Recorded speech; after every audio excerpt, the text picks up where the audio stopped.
Good morning, everyone. You are all welcome back to ICT class. This morning, we shall be talking about the continuation of the topic that we started last week. And the topic is types of computers. If you can still remember, we talk about laptop computer and desktop computer last week. So these are the two types of computer that we have discussed.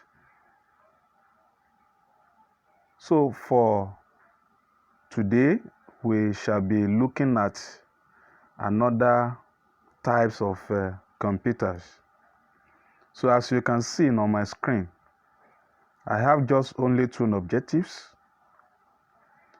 At the end of this lesson, students will be able to describe the characteristics of tablet computer and its uses. Number two, students will be able to describe the characteristics of a smartphone and what it is used for. So these are the two objectives expected to be achieved at the end of today's lesson. Now let's move to the next slide. Tablet computers.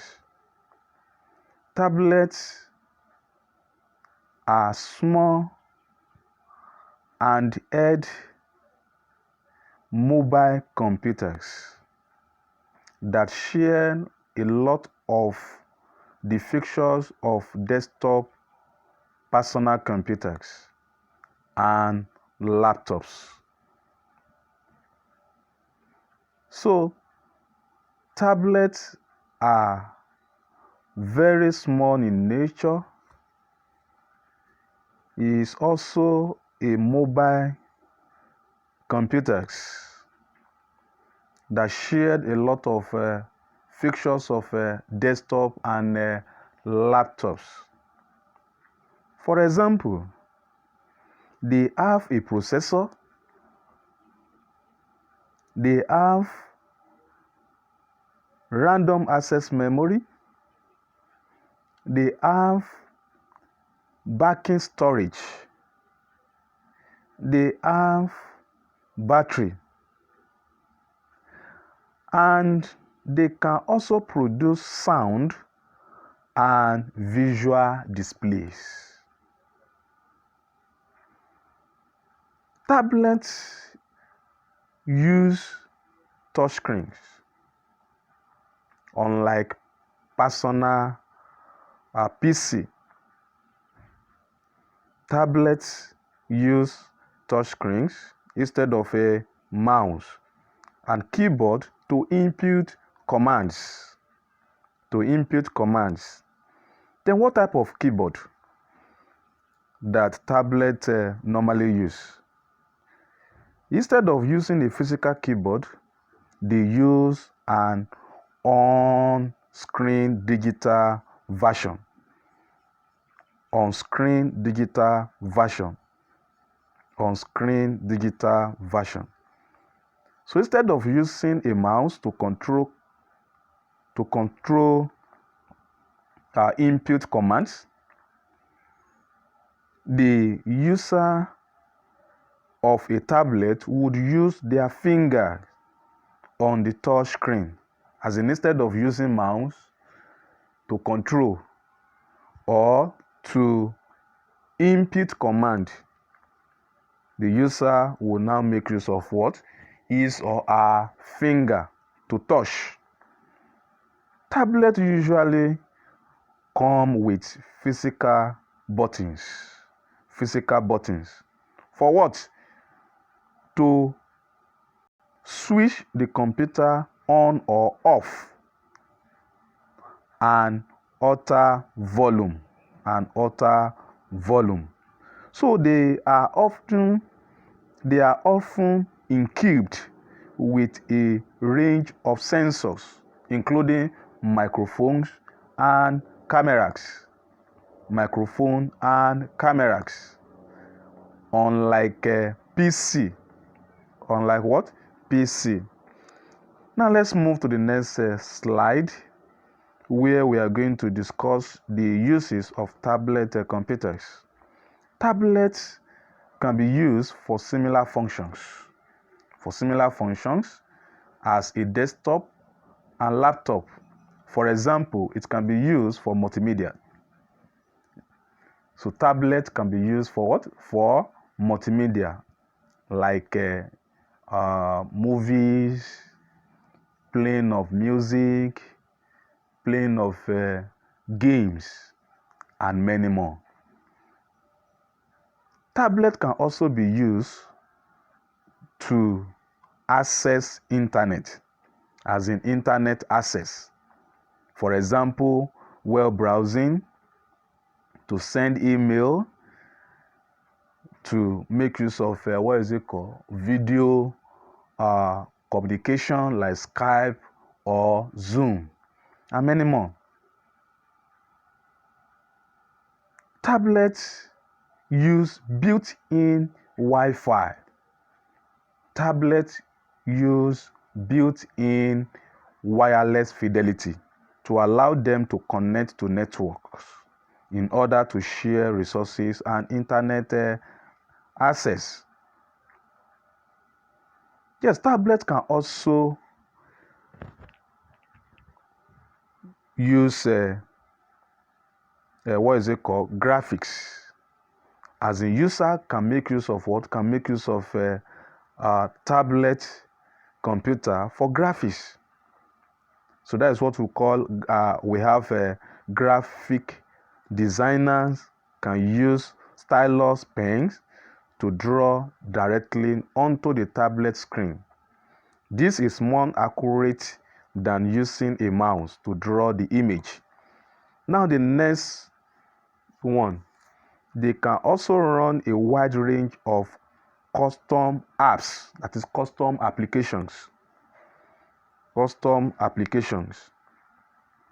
that allow the tablet to perform lot of useful purposes, such as satellite navigation, e-book reader, TV remote control, weather forecasting, and thousands many more. So now let's move to the next slide.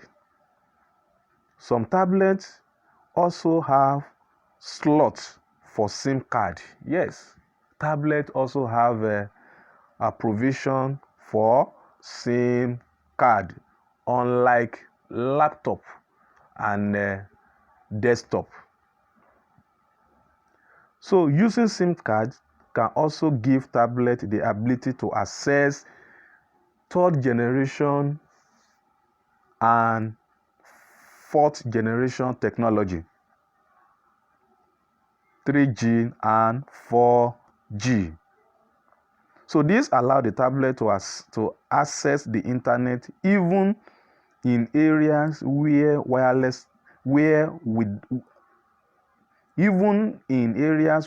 wireless networks. So what is the difference between 3G and 4G? It's just the speed. If you want to download using 4G, so your downloading speed will be more higher than using 3G. So I hope you are getting this concept. Good. Now let's move to the next slide. Advantages and disadvantages of tablet computers. Now advantages now. Smaller and lighter, that is very portable. Touchscreen can be used with a stylus pen to draw images directly to the screen, which I have explained. It has what? Built-in cameras. Built-in camera for user to what? To capture images and video wherever they are. Then the areas of battery, the battery lasts longer. So it has what? Longer battery life. Now let us look at disadvantages. Less storage space. It has what? Less storage space. Not as powerful as a laptop. So we are talking about the performance. So it has lower performance. Some people find the digital on-screen tablet keyboard harder to use compared to a larger laptop computer. So this is another disadvantage. Touchscreens can be hard to use for detailed tasks such as graphics editing. When you are doing graphics using tablet to edit may be a bit difficult, unlike using laptop or desktop. Now let's continue. Smartphones. Early mobile phones could only make voice calls and send text messages. Modern smartphones like iPhones have much more functionality and can perform similar functions to desktop PC and laptops. Smartphones often have the following features built in. Number 1, digital cameras, both video and images. Number 2, sound recorders. Number 3, calendars and organizers. Number 4, global positioning system, satellite navigation, that is GPS satellite navigation. Number 5, wireless connectivity. Number 6, Bluetooth connectivity. Number 7, word processing and spreadsheet creation facilities, and many more. Smartphones usually have touchscreen and either use on-screen keyboard or have a very small physical keyboard. So all these are the features of smartphones. Now let's continue. The uses of smartphones are very similar to that of tablets. For example, internet access, multimedia, running applications, making phone calls, and messages. Now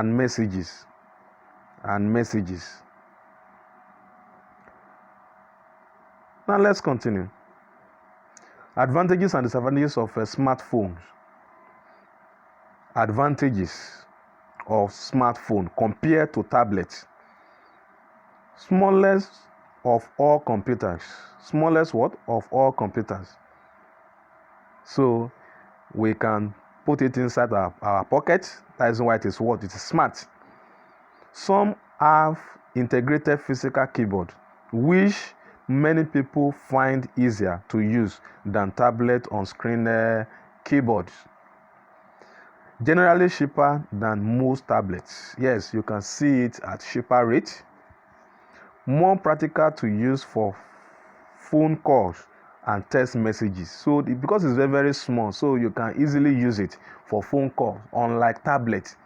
Tablet is a bit, the size is a bit bigger than smartphone.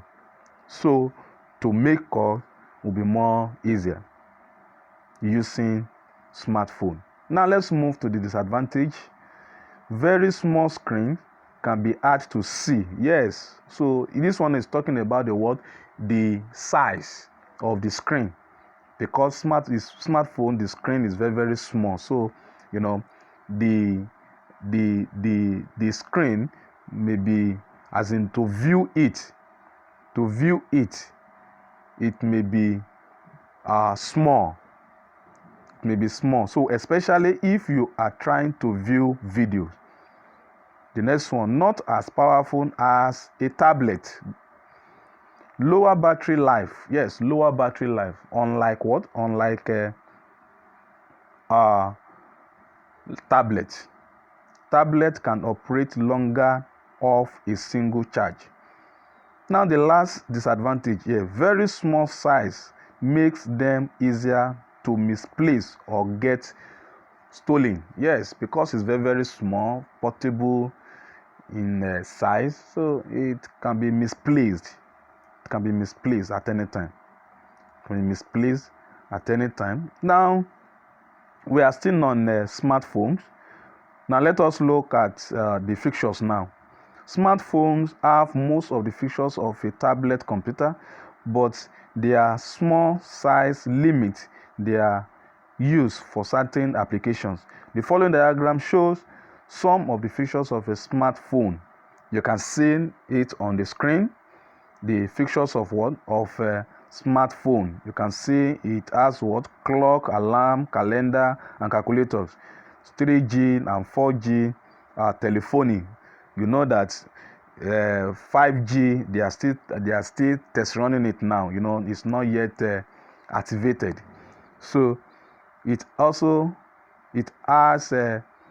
Wi-Fi access to the internet, phone calls, SMS messaging, voice messages, global positioning system, which is GPS, then MP3 players, that is for audio, then camera and photo editing. It also has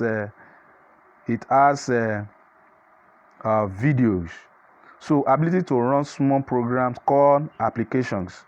Communicating with nearby devices using Bluetooth. So all these are the features of what? Of a smartphone.